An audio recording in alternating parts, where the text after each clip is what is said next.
আসসালামু আলাইকুম। নগদ জনপদের খবরে আমন্ত্রণ জানাচ্ছি আমি প্রিয়াঙ্কা। এখনকার সংবাদ আয়োজন একই সঙ্গে চ্যানেল আই এর ইউটিউব চ্যানেলে এবং চ্যানেল আই এর ওটিটি প্ল্যাটফর্ম আই স্ক্রিনে লাইভ স্ট্রিম হচ্ছে। যাচ্ছে বিস্তারিত সংবাদে। দিনাজপুরে আমবোঝাই ট্রাক ও যাত্রীবাহী নাপিল পরিবহনের সংঘর্ষে এক শিশুসহ ৫ জন নিহত হয়েছে। এ দুর্ঘটনায় আহত হয়েছে কমপক্ষে আরও ২৫ জন। আহতদের Dinajpur M Abdur Rahim medical college হাসপাতালে ভর্তি করা হয়েছে। আহতদের মধ্যে ৩ জনের অবস্থা আশঙ্কাজনক। সকাল ৬টায় দিনাজপুর ঢাকা মহাসড়কের সদর উপজেলার শশরা ইউনিয়নের চক্রামপুর এলাকায় ওই দুর্ঘটনা ঘটে। কোতোয়ালি থানার ওসি ফরিদ হোসেন জানান, শশরা ইউনিয়নের চক্রামপুর এলাকায় ঢাকা থেকে ঠাকুরগাঁওয়ের রানী গামী নাবিল পরিবহনের একটি কোচের সঙ্গে বিপরীতমুখী আম বোঝাই একটি ট্রাকের সংঘর্ষ হয়। এতে ঘটনাস্থলে ট্রাকের চালক, হাসু ও বাসের হেলপার নিহত হন। আহত ২৮ জনকে উদ্ধার করে Dinajpur M Abdur Rahim medical college হাসপাতালে নেওয়া হলে সেখানে চিকিৎসাধীন অবস্থায় এক শিশু সহ ৩ জন মারা যায়। তৃতীয় দফা বন্যায় সিলেটের বিভিন্ন নদীর পানি বেশ কদিন ধরে বিপদসীমার উপর দিয়ে বইছে। জামালপুর, গাইবান্ধা, কুড়িগ্রামেও বন্যা পরিস্থিতির অবনতি হয়েছে। এসব এলাকার সড়ক ও জনপদ ডুবে যাওয়ায় ব্যাপক ভোগান্তিতে মানুষ। তবে ২৪ ঘন্টায় ভারী বৃষ্টিপাত না হওয়ায় সুনামগঞ্জের নদ নদীর পানি কমেছে। সারা দেশের বন্যা পরিস্থিতির নিয়ে মিথিলা নাজনীনের রিপোর্ট। বৃষ্টিপাত কিছুটা কমলেও গাইবান্ধার সব কয়টি নদ নদীর পানি বেড়ে চলেছে। ব্রহ্মপুত্র, যমুনা ও ঘাঘট নদীর পানি বাড়ায় চর ও দ্বীপচরের নতুন নতুন এলাকা প্লাবিত হয়েছে। গত ২৪ ঘন্টায় ফুলছড়ি পয়েন্টে যমুনা ব্রহ্মপুত্রের পানি আরও ২৫ সেন্টিমিটার বৃদ্ধি পেয়ে এখন বিপদসীমার ৮৭ সেন্টিমিটার উপর দিয়ে প্রবাহিত হচ্ছে এবং ঘাঘট নদীর নিউ ব্রিজ পয়েন্টে ২৬ সেন্টিমিটার বৃদ্ধি পাওয়ায় বিপদসীমার ৩৭ সেন্টিমিটার উপর দিয়ে প্রবাহিত হচ্ছে। তবে তিস্তা নদীর পানি কমতে শুরু করেছে। পানি বৃদ্ধির ফলে গাইবান্ধা সদর, ফুলছড়ি, সুন্দরগঞ্জ ও সাঘাটা উপজেলার চর ও নিম্নাঞ্চলে পানি ঢুকে পড়েছে। চরের অনেক বাড়িঘরে পানি ওঠায় গরু, ছাগল, হাঁস, মুরগি নিয়ে চরম দুর্ভোগে চরবাসী।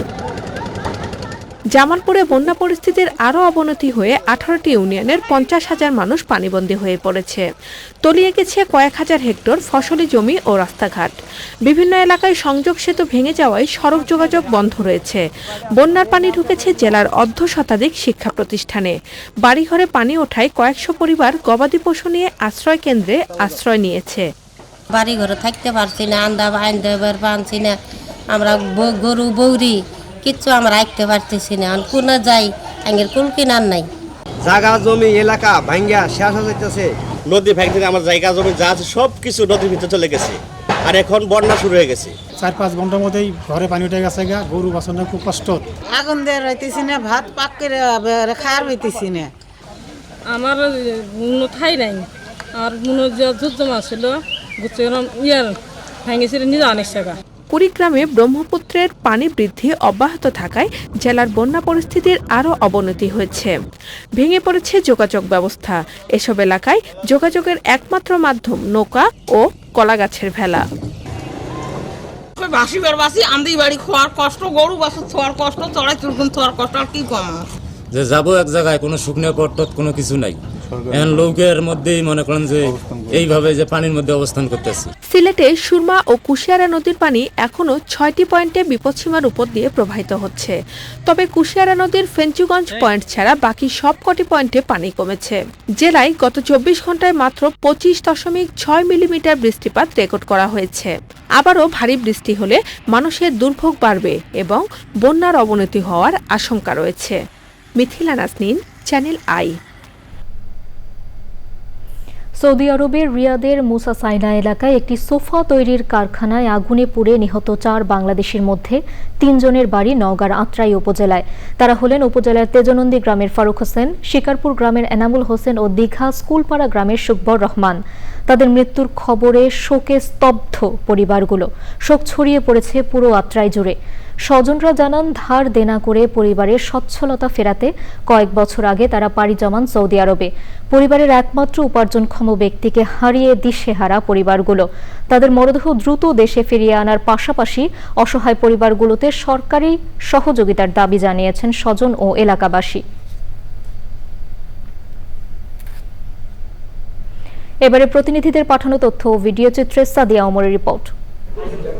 স্মার্ট বাংলাদেশ বিনির্মাণে পর্যায়ক্রমে সকল স্থলবন্দরে ডিজিটাল সেবা কার্যক্রম চালু করা হবে বলে জানিয়েছেন নৌপরিবহন প্রতিমন্ত্রী খালিদ মাহমুদ চৌধুরী। সাতক্ষীরার ভোমরা স্থলবন্দরে ই-পোর্ট ম্যানেজমেন্ট সিস্টেম উদ্বোধনী অনুষ্ঠানে এসব কথা বলেন তিনি। আওয়ামী লীগের ৭৫তম প্রতিষ্ঠা বার্ষিকী উপলক্ষে বরিশালে কর্মী সভা, সদস্য সংগ্রহ ও নবায়ন কার্যক্রম শুরু করেছে জেলা যুবলীগ। প্রধান অতিথি ছিলেন কেন্দ্রীয় যুবলীগের কার্যনির্বাহী কমিটির সদস্য মুজিবুর রহমান মুজিব।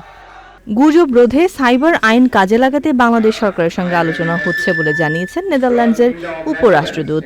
ব্রাহ্মণবাড়িয়া প্রেস ক্লাবে সোশ্যাল মিডিয়ার গুজব ও অপতথ্য প্রতিরোধে জনসচেতনতা বাড়াতে আয়োজিত বৈঠকে প্রধান অতিথির বক্তৃতায় তিনি একথা বলেন। নীলফামারী সদর উপজেলা পরিষদের মাসিক সভা হয়েছে।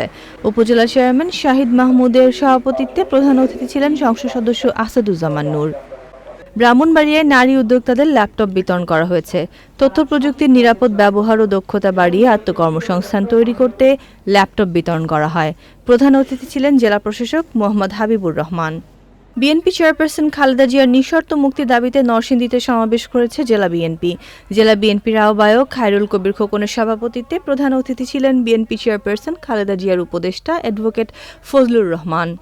রংপুর বিভাগের বিভিন্ন কমিউনিটি, গণমাধ্যম এবং নীতিগত স্তরে জেন্ডার বৈষম্য নিরসনে তরুণদের দক্ষতা উন্নয়ন ও ক্ষমতায়ন নিশ্চিতে সমতায় তারুণ্য প্রকল্পের কার্যক্রম শুরু হয়েছে। প্রকল্প কর্মকর্তা মেহনাজ ওয়ার্দা লিথির সভাপতিত্বে উদ্বোধনী অনুষ্ঠানে প্রধান অতিথি ছিলেন জেলা প্রশাসক মোহাম্মদ মোবাশ্বের হাসান। শেরপুরে জেলা যুবলীগের কর্মী সভা হয়েছে। প্রধান অতিথি ছিলেন জেলা যুবলীগের দায়িত্বপ্রাপ্ত কেন্দ্রীয় সহ সম্পাদক মোহাম্মদ মনিরুজ্জামান পিন্টু। সভা শেষে যুবলীগের প্রাথমিক সদস্য সংগ্রহ ও নবায়ন কার্যক্রম উদ্বোধন করেন অতিথিরা। চাঁদপুরের হাজীগঞ্জে বিনামূল্যে চিকিৎসা সেবা ক্যাম্পেইন হয়েছে। সেনাবাহিনীর ৩৩ পদাতিক ডিভিশনের জিওসির নির্দেশনায় ৩১ ফিল্ড অ্যাম্বুলেন্সের তত্ত্বাবধানে ক্যাম্পেইনে ৭ সদস্যের মেডিকেল টিম ১,৫৩৩ জন রোগীকে বিনামূল্যে চিকিৎসা সেবা ও ঔষধ দিয়েছে। ঝালকাঠি পৌরসভার ২০২৪-২০২৫ অর্থবছরের ১৫,৮৭,৭৬,৭৬০ টাকার বাজেট ঘোষণা করেছেন পৌর মেয়র মোহাম্মদ লিয়াকত আলী তালুকদার। ভোলায় বিভিন্ন জটিল রোগে আক্রান্ত ২০ জন রোগীকে ৫০,০০০ টাকা করে আর্থিক সহায়তার চেক দেওয়া হয়েছে। উপকারভোগীদের হাতে চেক তুলে দেন উপজেলা পরিষদের চেয়ারম্যান মোহাম্মদ ইউনুস। ময়মনসিংহে দেশজ, ভেষজ খাদ্য এবং জাপানের খাদ্য স্বাস্থ্য নীতিমালা অনুসরণে বাংলাদেশ সহ পৃথিবীর মানুষের গড় আয়ু বৃদ্ধিকরণ মতবিনিময় সভা হয়েছে। মানবিক গ্রিন ক্লিন ফাউন্ডেশন আয়োজিত মতবিনিময় সভায় প্রধান অতিথি ছিলেন ফাউন্ডেশনের প্রতিষ্ঠাতা সভাপতি মোশাররফ হোসেন। Sadia Omar, channel I.